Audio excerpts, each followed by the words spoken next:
ನಮಸ್ಕಾರ. ನುಡಿ ಬೆಳಕು.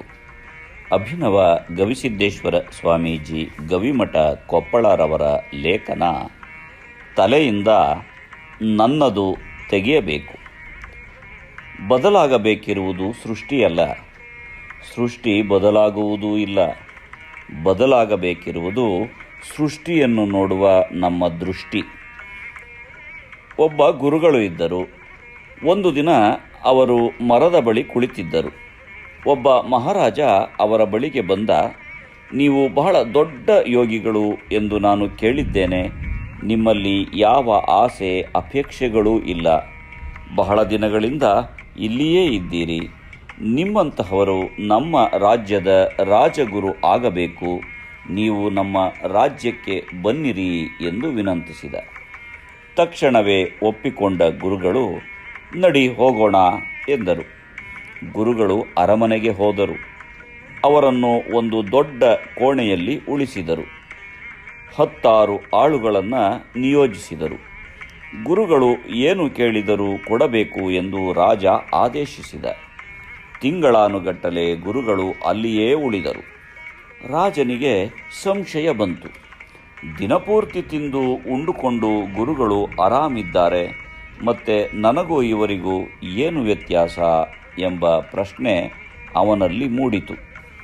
ನೇರವಾಗಿ ಗುರುಗಳ ಬಳಿಗೆ ಹೋಗಿ, ಗುರುಗಳೇ, ನೀವು ರಾಜವಾಡೆಯಲ್ಲೇ ಇದ್ದೀರಿ. ನಮ್ಮ ಹಾಗೆ ರಾಜಾನ್ನ ಊಟ ಮಾಡುತ್ತಿದ್ದೀರಿ, ಮತ್ತು ನಮಗೂ ನಿಮಗೂ ಏನು ವ್ಯತ್ಯಾಸ ಎಂದು ಕೇಳಿದ. ಅದಕ್ಕೆ ಗುರುಗಳು, ಬೆಳಗ್ಗೆ 6 ಗಂಟೆಗೆ ಬಾ, ಹೇಳುತ್ತೀನಿ ಎಂದರು. ರಾಜ ಬೆಳಗ್ಗೆ ಬಂದ. ಗುರುಗಳು ಇವನನ್ನು ಕರೆದುಕೊಂಡು ಹೊರಟರು. ಹಾಗೆಯೇ ಸುಮಾರು 10 ಕಿಲೋಮೀಟರ್ ನಡೆದರು. ರಾಜ ಮತ್ತೆ ಅದನ್ನೇ ಕೇಳಿದ, ನಮಗೂ ನಿಮಗೂ ಏನು ವ್ಯತ್ಯಾಸ ಅಂತ. ಗುರುಗಳು ಏನೂ ಹೇಳದೆ ಹಾಗೆಯೇ ನಡೆಯುತ್ತಿದ್ದರು. ಮಧ್ಯಾಹ್ನ ಆಯಿತು, ಸಂಜೆ ಆಯಿತು, ನಡೆಯುತ್ತಲೇ ಇದ್ದರು. ಸಂಜೆ ವೇಳೆಗೆ ರಾಜ ಗುರುಗಳ ಕೈ ಹಿಡಿದು, ನನ್ನ ಪ್ರಶ್ನೆಗೆ ಉತ್ತರ ಹೇಳಿ ಎಂದು ಕೇಳಿದ. ಇನ್ನು ಎಷ್ಟು ದೂರ ಹೋಗೋದು? ಬೆಳಗ್ಗೆ 6 ಗಂಟೆಗೆ ಹೊರಟಿದ್ದೀವಿ, ಈಗ ಸಂಜೆ 6 ಗಂಟೆ ಆಯಿತು ಎಂದ ರಾಜ. ಅದಕ್ಕೆ ಗುರುಗಳು, ಹೀಗೆಯೇ ಹೋಗೋಣ ಎಂದರು. ರಾಜ, ಹಾಗೆ ಹೋಗಲು ಆಗಲ್ಲ. ನಾನು ರಾಜ.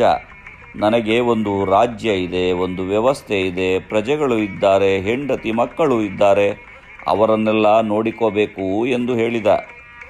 ಆಗ ಗುರುಗಳು, ಇದೇ ವ್ಯತ್ಯಾಸ ನೋಡು. ನೀನು ಹಿಂದೆ ನೋಡುತ್ತೀಯ, ನಾನು ಮುಂದೆ ನೋಡುಕೋತಾ ಹೋಗ್ತೀನಿ.